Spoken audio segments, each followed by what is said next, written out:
Another big story this afternoon, a major move forward in the recovery efforts of Gabrielle Giffords. The congresswoman was moved out of the Houston ICU, and ABC 15's Corey Rangel is joining us live now from the Satellite Center.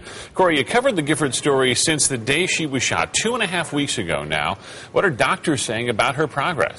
Doctors say they've upgraded Congresswoman Giffords' condition from serious to good, so she continues to improve as she gets ready for full-time rehab.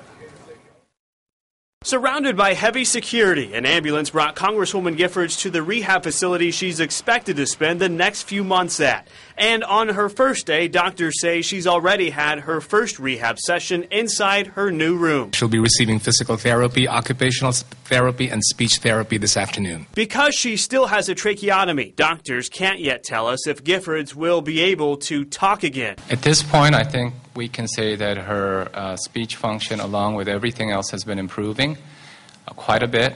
And as I said, we're seeing daily progress, and we'll have to assess that over time. Doctors did say they removed the tube from Giffords' brain, inserted to remove a buildup of spinal fluid. We've been following that, and everything has been very stable so far. So I think there's a good chance that she is not going to need a shunt, which is a permanent version of that sort of drain. Another step in the right direction in what doctors describe as Giffords' marathon journey to recovery. She's awake about as much as you and I are, and so like anybody else, after a long day of physical therapy, she's tired, and when she gets a chance to rest, but 90% of the time when I've gone in to see her, she's been awake, so I think that's been very well.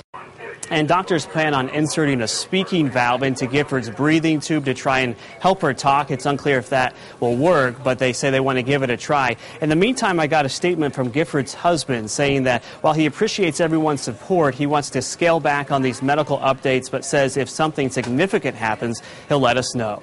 Reporting live, Corey Rangel, ABC 15 News.